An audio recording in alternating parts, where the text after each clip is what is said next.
menjadi seorang pemain profesional game daring bukanlah sebuah profesi bergengsi. Namun kini, justru banyak remaja, bahkan anak-anak bercita-cita menjadi seorang pemain pro atau atlet e-sport. Karena kini, pemain pro merupakan sebuah profesi menjanjikan dalam mengumpulkan pundi rupiah.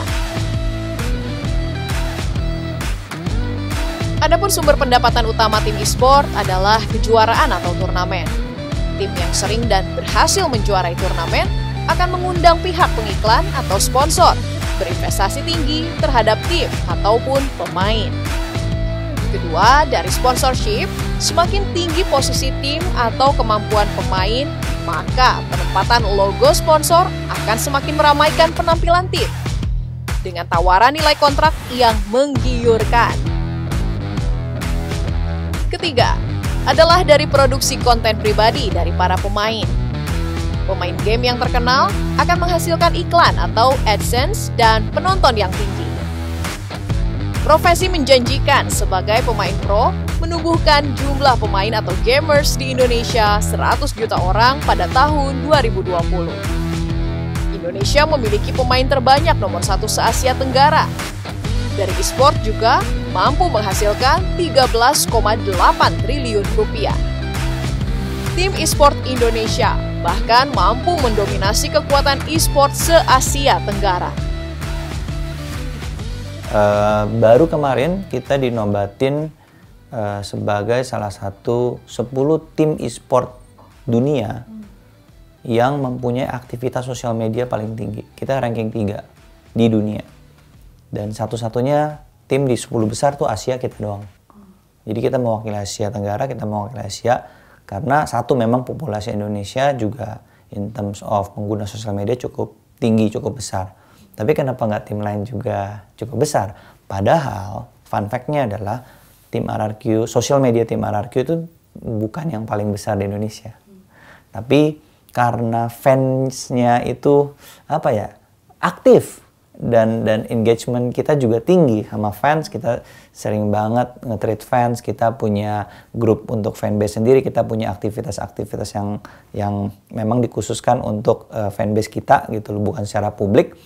Sehingga fanatisme itu menjadi lebih mendarah daging gitu loh, lebih mengakar. Dan saya juga belajar ya dari olahraga-olahraga konvensional, dan saya pikir kita cukup, yang membedakan kita mungkin itu ya, dibanding tim-tim e-sport yang lain atau yang baru sekarang.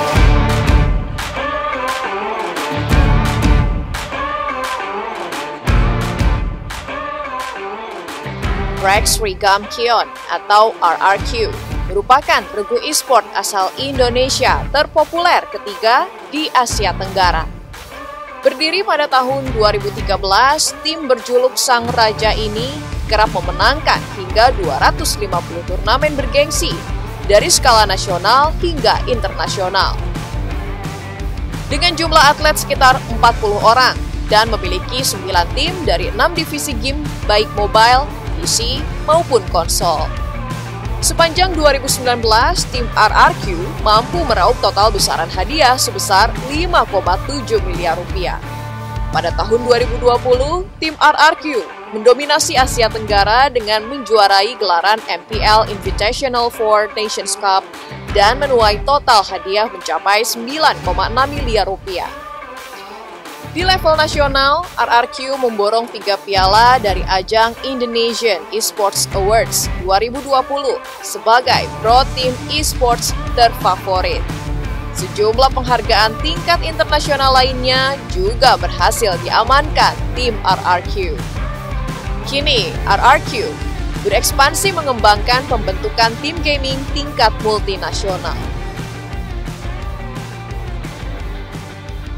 Sebenarnya kalau misalnya ditanya visi atau goal ke depannya, menurut saya tentulah kita pengen jadi pemain global.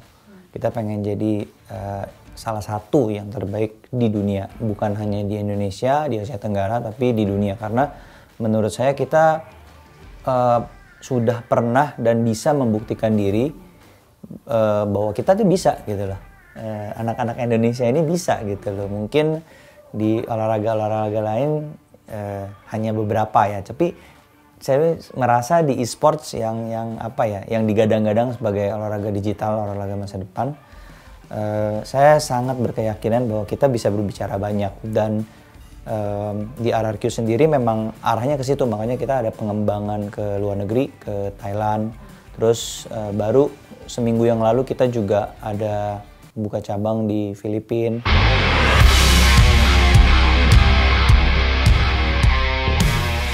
Keberhasilan Regu Esport juga turut dirasakan oleh Regu NXL. Sebagai pionir tim e-sport di Indonesia, berdiri pada tahun 2005, yang juga mewakili Indonesia dalam pesta olahraga Asian Games 2018 dengan peraihan medali perak untuk game Hearthstone. Oke, kalau kita bicara pendapatan, kalau misalnya kita ambil satu studi kasus, misalnya divisi Valorant kita yang baru kita akuisisi di bulan November tengah, sampai 3 bulan ke depan itu mereka berhasil meraup pendapatan dari prize pool aja ya, itu sekitar 166 juta sekian, dari kemungkinan sekitar 300 jutaan sekian gitu. Jadi ya kurang lebih angkanya segitu untuk sebuah divisi PC Valorant yang masih growing, masih berkembang, masih di early stage gitu. Memang dia bakal berjenjang sampai ke world stage seperti itu. Untuk mobile ataupun profesi lainnya di e-sport seperti streamer atau apa, saya rasa itu angkanya besar sekali dan memang menarik sekali. Mereka bisa meraup ratusan juta per bulan rasanya. Dari streamer aja? Dari streamer plus mungkin profesi dia sebagai professional gamer. Emang kalau kita bandingin sebagai professional gamer ataupun entertainer, pasti lebih besar yang entertainment. Itu emang itu menurut saya faktanya sih di mata saya ya. Kalau professional gamer itu dia harus dedikasi, dia harus berjuang, dia harus dia dapat source of revenue-nya dari kontrak gaji pasti, dari endorsan iya juga, atau dari live streaming kontrak juga iya, yang terakhir yaitu dari prize pool. Tapi kalau dia nggak juara, dia nggak bisa dapetin prize pool ya.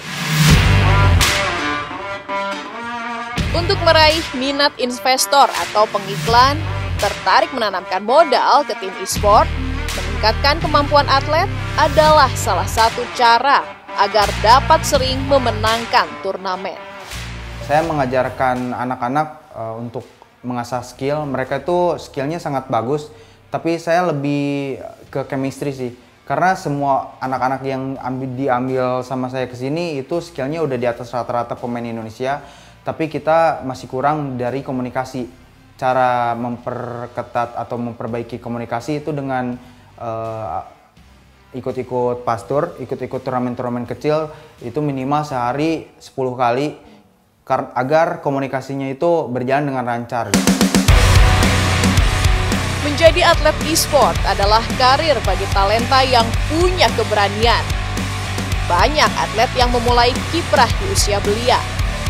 Mereka harus bersembunyi saat berlatih, hingga mendapat pengakuan untuk bergabung dengan tim e-sport kenamaan dan memulai debut di turnamen berskala besar.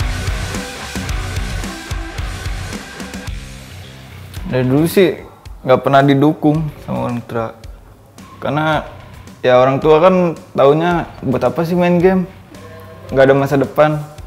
Nah di sini gue udah ada pembuktian, ngebuktiin di e-sport tuh nggak yang apa, yang orang tua pikirkan, yang tadi yang nggak ada masa depan, nggak tahu dari mana penghasilan. Tapi di sini udah dijelasin ke orang tua. Jadi sport tuh kayak kerja juga, digaji, dan ada bonusnya jika menang turnamen. Di Free Fire Master League ini masih fase liga, masih sampai match day 12 sampai 12. Hadiahnya sendiri untuk divisi 1 1,2 M, untuk divisi 2 kurang lebih 300 juta.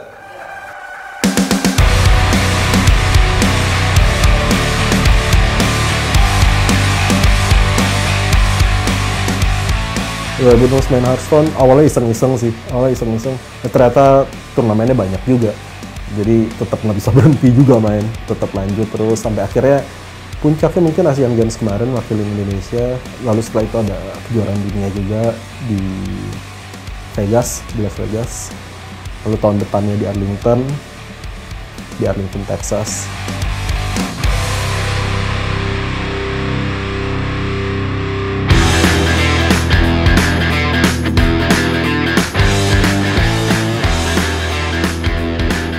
Kuncinya sih sebenarnya kalau emang pengen jadi atlet e-sport yang benar-benar terjun di dunia e-sport, bukan sekedar main fun-fun aja, intinya sih paling komit. Jadi tetap latihan, apapun misalnya nyoba ikut kompetisi kecil itu hasilnya kalah, jangan langsung nyerah, terus grinding, latihan terus sampai akhirnya bisa menuju ke scene pro gitu. Karena pasti dimana ada proses itu pasti hasilnya nggak bakal bohong gitu. Jadi tetap berusaha aja. Orang mau ngomong apa tetap lakuin terus sampai bisa nyampe di atas.